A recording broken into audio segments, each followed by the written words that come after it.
Our last honoree this year is Ed Wimmer, a member of the class of 1995. He's an entrepreneur and a co-founder of Road ID in Covington, Kentucky. In the spring of 1999, Ed narrowly avoided a King Kong-sized pickup truck while training for his first marathon. As he was laying in a ditch, he realized his dad was right, as dads often are. Wearing an ID could make all the difference. So that fall, armed with 2 credit cards and a dream, Ed and his father, Mike Wimmer, founded Road ID in Mike's Northern Kentucky basement. And under Ed's leadership, Road ID has grown from a bootstrapped e-commerce pioneer to a category creator that has positively impacted over 5 million lives. Ed and his Road ID colleagues have received thousands of stories and testimonials from customers who have used Road ID in their times of need. Many of these customers say they would not be alive today had it not been for their Road ID. In addition to the lives directly impacted, Road ID and Ed have a personal and corporate cornerstone, purpose over profit, that has empowered them to donate over $2 million to their charitable partners like Pause for Ability, Wounded Warrior Project, ASPCA, Leukemia and Lymphoma, Susan Komen, and the American Cancer Society. These donations come out of revenue, not profit, as Road ID donates a portion of every sale to charity. Ed resides in Lakeside Park with his wife Elizabeth and 2 sons, Edward V and Anderson, and their 2 dogs, Molly and Buck. Please join me in watching the video of Ed.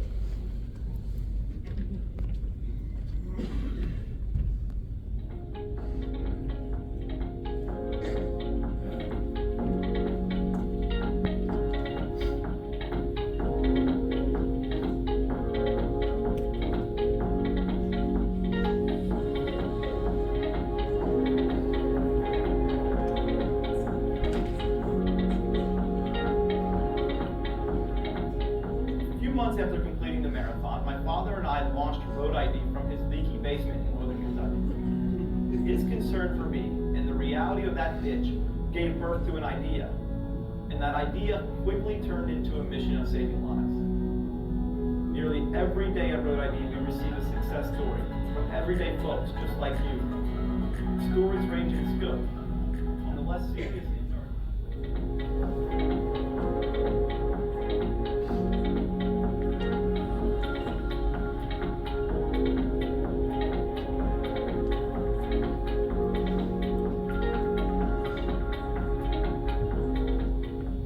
Something like, with this ID, you can pursue the adventure you love, with the peace of mind knowing you will always stay connected to the people you love.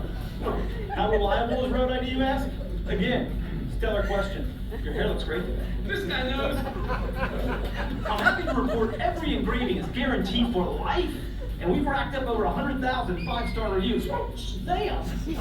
You heard that right, and that's not all. Every order is backed by our "you don't love it, you don't pay for" guarantee. And that's coming straight from me, and I mean it. If you don't love it.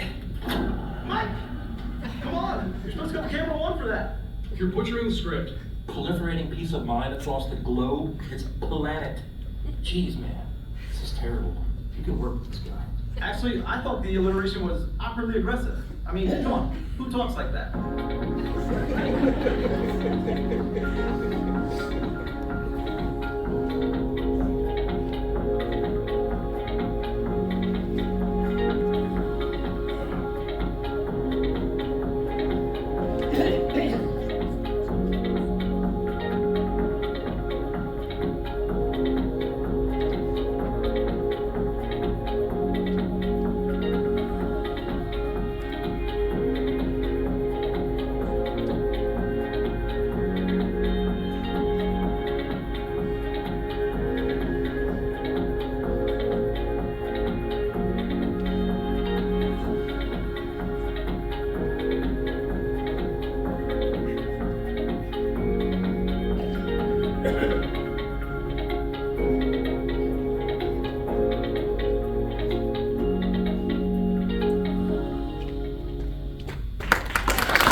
Member of the class of 1995 who's always had great hair. Now a member of the distinguished Alumni Hall of Fame at Dixie Heights High School, Ed Wimmer.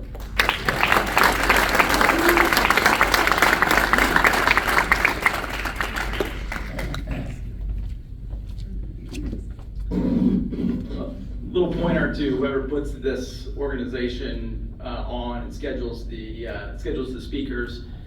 Maybe let the professional nurse comedian go last. I mean, who wants to follow that guy, right? So, and how about the choir and the band? I mean,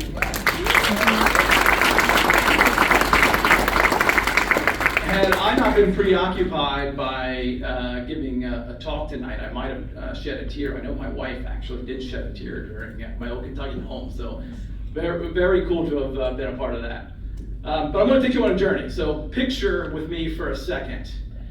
South stairwell, Dixie Heights High School. Go to the top of the stairwell, turn to the left. First classroom on your left, Vera Bradley's 10th grade English class.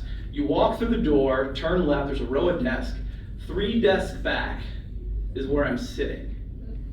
Staring at a list of vocabulary words. 4 words down on that list is a word that I cannot place for the life of me. I'm looking at it. I can see it.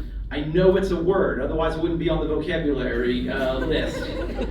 And I'm reading it to myself. Mediocre. Nothing. Synapse is not firing. Surely I've seen this word somewhere. It's been on a sign. I've heard somebody say it. I've read it in a book. But I cannot place it. Mediocre. I whisper it under my breath, hoping that maybe that jogs a memory. Mediocre. Mediocre. Not placing it. So I'm going to use this piece of paper as an example. I hold up to my classmate sitting behind me. I point to the word and I say, mediocre? This lovely young lady looks back at me, shakes her head, gives me a look of disdain and disgust and a heavy dose of pity, and says, Edward, it's mediocre. And I knew in that moment what she was saying was that you, Edward, are destined for a life of mediocrity. I could tell by the look on her face and the gaze in her eyes and the way she was shaking her head. I won't say her name, that would be irresponsible of me to do, but I won't say it. But I could tell that she was judging me with those judgy little eyes and that nod of the head. Well, I may not have been able to recognize the word mediocre that day on that piece of paper, but I sure can recognize the word distinguished.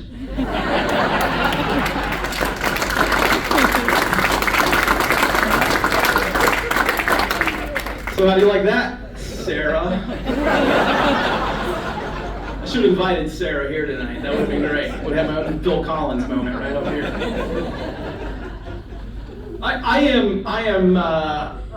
The word distinguished is not something I would use to describe myself. When I think of distinguished, I think of monocles and 3-piece suits and maybe a top hat and a cane. Like, I don't have any of those things. You know who has those things? Mr. Peanut has those things.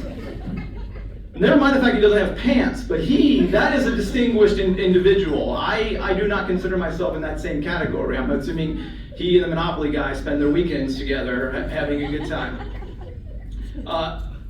Jokes aside, I am very thankful for this opportunity, for the group that put this together. I am most thankful for the opportunity because of what it has forced me to do over the last couple weeks. It's forced me to return to my days of Dixie in my mind and to think about what those 4 years have meant to me, not just during those 4 years, but what they've meant to me, the lasting impact they've had on my life. And it's major. I mean, I transferred to Dixie to play soccer. That was my goal. I wanted to play soccer in college, and I needed a school where I could play soccer. So I transferred in my freshman year to do just that. And there are some amazing memories that came out of playing sports. And for those of you that were fortunate enough to play sports in high school, and maybe even under the lights with your friends and your family and attendance, or in the gymnasium with cheering fans, you know the lasting memories that can create. There's a reason why people talk about the good old days of high school athletics, because they are really special. But Dixie was so much more than just the time that I got to spend playing soccer. There was also my sister, fellow Dixie grad, here with me tonight, 2 years older. I had to mention that, 2 years older. We overlapped for 2 years at Dixie, and during those 2 years, I had the distinct pleasure of riding with her to school in her car. And back in the 90s, the cars were crappy. Like the student parking lot was just a mess of ugly automobiles.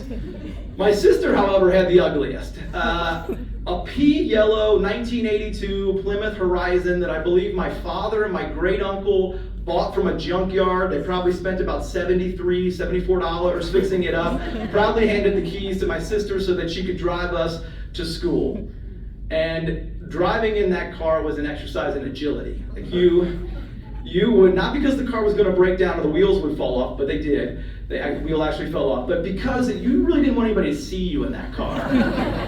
So you would be on the lookout for your friends, and if you were pulling into the parking lot and the friends were there, you might dive under the dashboard to avoid being seen. But those were some great times that I got to spend with my sister. And then there were the teachers. Dixie had some amazing teachers. I mean, here tonight we've got Tibbs and Fuchs, and they let us students know what it looked like to have fun and bring energy and passion to the classroom. That was something that you didn't typically associate. There was some cool to that, to the show that they put on, the announcement they gave, and the engagement they had with the students.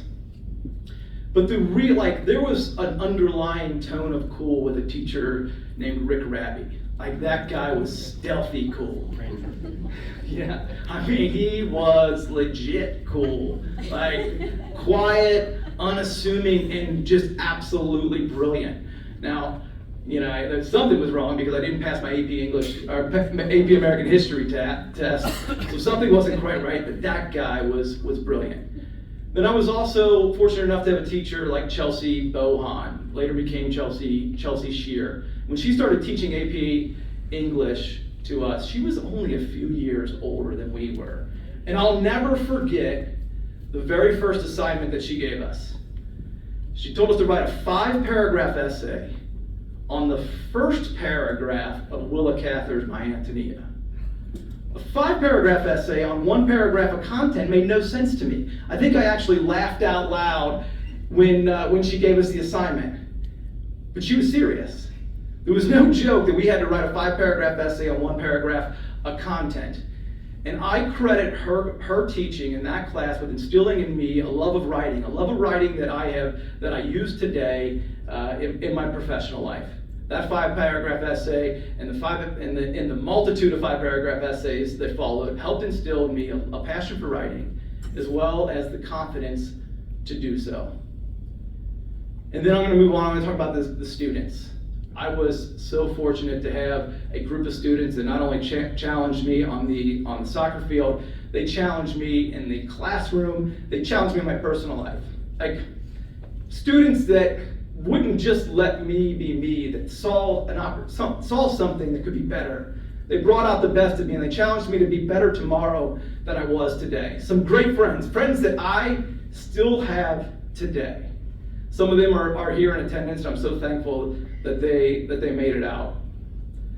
And so, if in my 46 years I've developed any sort of wisdom, it's 2 things. And I have the title of Distinguished Alumni to share. So you may want to write these nuggets of wisdom down. The first one is this. All of us in this room are going to go through life, and we are going to meet thousands, tens of thousands of people. And we're going to chalk up a few hundred, or if you're a show-off, you might chalk up a few thousand and call them Facebook friends. But we are truly lucky if we can count on one hand, maybe a couple of fingers even, the number of people that would be there for us no matter the circumstance. You pick up the phone, you call, you send the text, and they're there. Because of my time at Dixie, I am fortunate to have several of those people in my life. And the second bit of wisdom is very similar. As humans, we like to measure people with yardsticks. It's perhaps one of our biggest flaws as human beings. We want to measure you. And sometimes the yardstick we pull out is the where yardstick. Where have you been? Where are you going? Where do you live? Where do you go to church? Sometimes it's the what yardstick. What do you do for a living? What's your job title? What kind of car do you drive? What political party are you a part of? And sometimes it's the how much yardstick. How much money do you make? How much money have you donated? How much product do you have to put in your hair to make it look like that? I think all of those yardsticks are nonsense. And I hope that we don't measure people by them. The one yardstick that I do think matters is the who yardstick. Who you get to spend your time with. And because of my time at Dixie, I get to spend time with some of those very special people that mean the world to me. Because of my time at Dixie, I met my wife. And because of that union, I have 2 amazing boys that I get to spend my life with. My sister, Dixie grad. And I'd be remiss if I didn't include my parents in that mix, because if it were not for their love and support and their encouragement to go play soccer and follow a dream, I would have never ended up at Dixie. So if you ever want to measure me, please measure me on the who yardstick. But you better bring a ladder and a bunch of extra yardsticks. Thank you.